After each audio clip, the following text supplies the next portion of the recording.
यह बहुत सौभाग्य का विषय है कि हम लोग वर्ष में 2 बार मिलते हैं।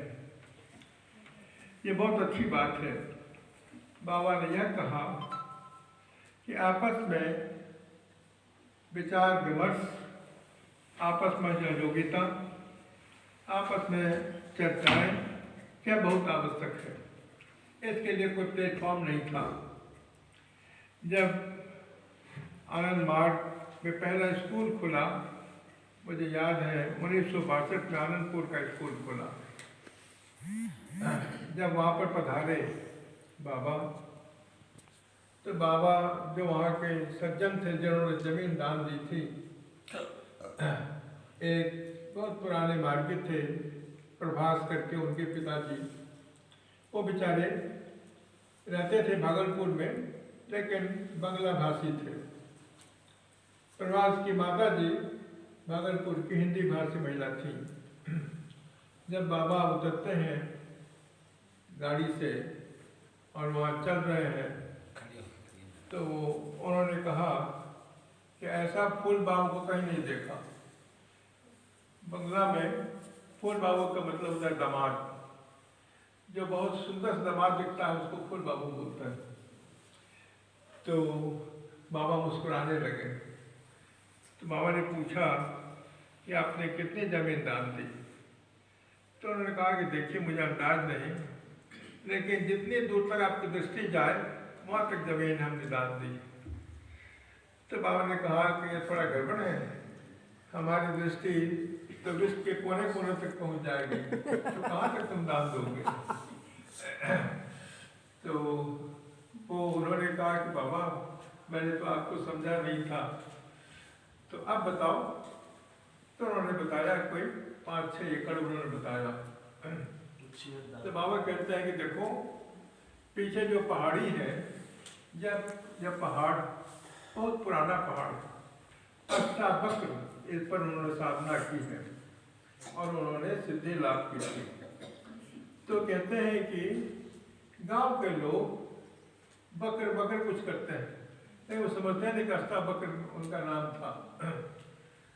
तो तब स्कूल तो काफ़ी खुल गए। उसके बाद लहरिया सराय में स्कूल खोला और कई जगह स्कूल खोला।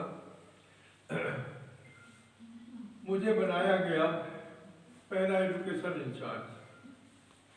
और तब बाबा ने कहा कि देखो इतने टीचर्स होंगे, हम लोगों का विचार है कि प्राइमरी स्कूल खोला जाए। तो बाबा ने यह कहा कि देखो प्राइमरी शिक्षा यह बहुत आवश्यक है, इसलिए कि जो छोटे बच्चे बच्चियाँ, उनके मन के अंदर जो संस्कार भर दिया जाएगा, वह बच्चे सारा जीवन तक अपने साथ ढोएंगे। इसीलिए प्राइमरी स्कूल की महत्ता ज़्यादा है। बड़े बड़े कॉलेज खुल सकते हैं, इंजीनियरिंग कॉलेज खुल सकते हैं, लेकिन उससे बहुत ज़्यादा फायदा नहीं है। इसीलिए हम लोगों ने स्कूल पर ज़्यादा ध्यान दिया। तो कई स्कूल खुल गए, आपस में कहाँ पर क्या हो रहा है, किसको क्या करना चाहिए, रिपोर्टिंग होगी, इसका सिस्टम सब सारा तैयार हुआ। तो बाबा ने कहा कि रोज़ ट्रेनिंग कैंप लगाओ। पहला रोज़ ट्रेनिंग कैंप लहरिया सराय स्कूल में लगा 1964 के दिसंबर महीने में। और तब से मैं आप लोगों की सेवा करता हूँ, आया हूँ। शायद ऐसा कोई रोज ट्रेनिंग कैंप नहीं रहा होगा तब से आज तक जिसको हमने नहीं, जहाँ पर हमने अपनी सेवा नहीं दी होगी। तो आप अंदाज लगाइए कि बाबा ने किस हिसाब से ये रोज ट्रेनिंग कैंप की व्यवस्था की। और तब हम लोगों को जो दर्शन था वो तो अपने आप में पूरा। अब देखिए बाबा छोटी छोटी चीज़ का कितना ख्याल करते हैं। हमें याद है 1961 में मैं नया नया वर्कर बना था। तो बाबा ने अचानक कहा कि देखो हमें गया जाने का प्रोग्राम है। हम लोग ट्रेन से गया गए और गया से लौट के आए। तो उस समय शाम के वक्त 4-4:30 बजे के बाद क्यूल से जमालपुर जाने की कोई गाड़ी नहीं होती थी। हम लोग की जो गाड़ी थी पैसेंजर गाड़ी गया से चली क्यों आई, वो लेट हो गई, तो वहाँ से गाड़ी चल पड़ी। अब हम लोग के पास कुछ व्यवस्था नहीं, क्यों से आनंद वहाँ जमात पे कैसे जाया जाए। तो बाबा ने कहा कि देखो हम लोग के पास तो फर्स्ट क्लास का टिकट है, हम लोग वेटिंग रूम में रहेंगे। वेटिंग रूम में हम लोग रुक गए। स्टेशन मास्टर से कहा कि वेटिंग रूम में रहने की व्यवस्था करा दीजिए, तो उन्होंने सब व्यवस्था कर दी। और बाबा का नाम उन्होंने जब सुना तो कहते अच्छा आनंद मूर्ति जी यहाँ पर गेस्ट बनेंगे हम लोग के। बहुत बेचारा प्रभावित हुआ और बहुत आगे पीछे दौड़ दौड़ के सब व्यवस्था करवाया। हम लोग वहाँ रुक गए, बाबा ने साधना की। उसी कमरे के कोने में बाबा ने मुझे भी कहा कि तू भी साधना कर ले। साधना जब हो गई तो बाबा कहते हैं खाने की कुछ व्यवस्था क्या होगी। हमने कहा कि बाबा मैं जाता हूँ कहीं ढूंढ करके कुछ ले आता हूँ। तो कहते हैं कि थोड़ा मेरा पैर का अंगूठा पकड़ो, आस पास में सब दुकानें बंद हो गई, कहाँ जाओगे। तब वो कहते हैं कि देखो एक चाय की दुकान है, वहाँ पर वो पाव रोटी रखता है और मलाई रखता है, तो वो मलाई लगा करके पाव रोटी दे देगा, उससे हम लोग का काम चल जाएगा। जब मैं गया तो उसके पास 8 टुकड़े थे, 8 पीस। उसने बहुत बढ़िया से मलाई लगा दी। मैंने कागज कुछ प्लेट वोट कुछ था नहीं, मैंने कागज पर बाबा के सामने रख दिया। बाबा ने धीरे धीरे सब खा लिया। जब 8 पीस बाबा ने सब ग्रहण कर लिया तो पूछते तुम्हारा क्या होगा। हमने कहा बाबा जाता हूँ और वहाँ से मिल जाएगा। तो नहीं वहाँ उसके पास है नहीं, कहाँ जाओगे।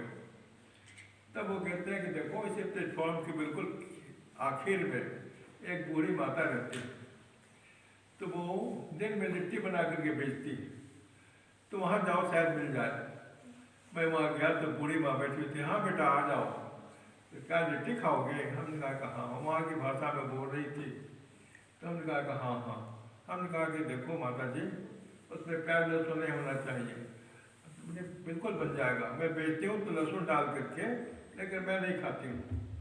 तो उन्होंने बहुत बढ़िया लिट्टी उन्होंने बनाई, आलू का भरता चोखा बनाया। मैं लेकर के आ गया तो कहते थोड़ा घी लगा दें। हमने कहा घी डाल दो। बहुत हम लोग खुश हुए। कोई 6 बड़े बड़े लिट्टी ले आए। हम कहा बहुत ज़्यादा हो जाएगा, चलो लेके चलते हैं। बाबा ने कहते हैं, बाबा जब देखा बाबा ने लिट्टी तो बोलते हैं बहुत बढ़िया लग रहा है, 1-2 हम भी ले लें। तो बाबा ने लिट्टी भी खाई और लिट्टी चोखा भी बाबा ने खाई। रात में हम लोग भोजन करके तो आराम करने के लिए सो गए। बाबा तो सोफा था बहुत बड़ा, पहले होता था सोफा बड़ा बड़ा, उसी में बाबा सोए, मैं नीचे सो गया। सुबह गाड़ी 7 बजे के आसपास में थी, तो गाड़ी सब हो गई। जब हम आते हैं हम लोग ट्रेन में बैठने के लिए, तो पहले से उसमें 2 सज्जन बैठे हुए थे फर्स्ट क्लास में। तो जब उन्होंने हम लोग को देखा तो एक किनारे हो गए और सामने वाले सीट खाली कर दी। अब वहाँ से क्यों से जमालपुर जाने में कोई 45 मिनट 1 घंटा लगता है समय। उन्होंने बाबा ने उनसे पूछा कि तशरीफ कहाँ से आ रही है और कहाँ जाएगी। तो वो मुस्लिम सज्जन थे, बड़ी बड़ी दाढ़ी, कुर्ता पैजामा पहने हुए। तो उन्होंने कहा कि मैं तो जाऊँगा मुंगेर। तो बाबा बोलते हैं मुंगेर तो बहुत छोटी जगह है, वहाँ क्या बात है। तो हमारे इमाम कोई 1.5-2 महीने से ही आए हुए हैं, तबीयत खराब है, उनकी चिकित्सा चल रही है। तो हम लोग अपने कमाई का दूसरा हिस्सा अपने इमाम को दे देते हैं। तो वहाँ सब लोग मिल करके पैसा इकट्ठा किया है, वही पैसा उनको हम देने जा रहे हैं। अब सोचिए कहाँ लखनऊ से आ रहे हैं और मुंगेर अपने इमाम को 2% अपना देंगे। तो बाबा का बड़ी अच्छी बात है। जब बाबा उतरते हैं ट्रेन से तो कहते हैं कि थोड़ा ख्याल रखना, हमें याद दिला देना।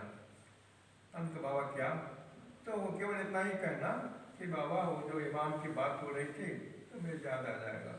हम क्या बाबा को याद दिलाने की जरूरत पड़ती है क्या।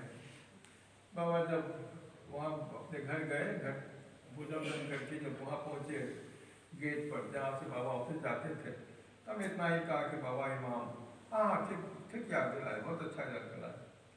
बाबा वहाँ जा कर के पेपर पर उन्होंने लिखा और मुझसे कहा कि तुम थोड़ी 2-5 मिनट रुक जाना। मैं वहाँ रुका रहा, तो बाबा आते हैं फिर और कहती है कागज लो, मुंगेर चले जाओ। हम बाबा क्या है ये?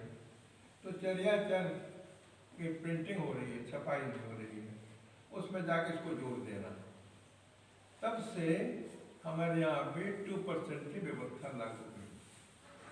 अब सोचिए कि बाबा ने यह कहा कि सब चीज़ तो परमात्मा की देन है, जहाँ अच्छी से अच्छी चीज़ है मैंने उसे आनंद मार्ग में लगाया है। और आनंद मार्ग का सबसे बड़ा उदाहरण है कि किसी को छोटा नहीं समझना और किसी का निरादर कभी नहीं करना, ये सबसे बड़ी बात है।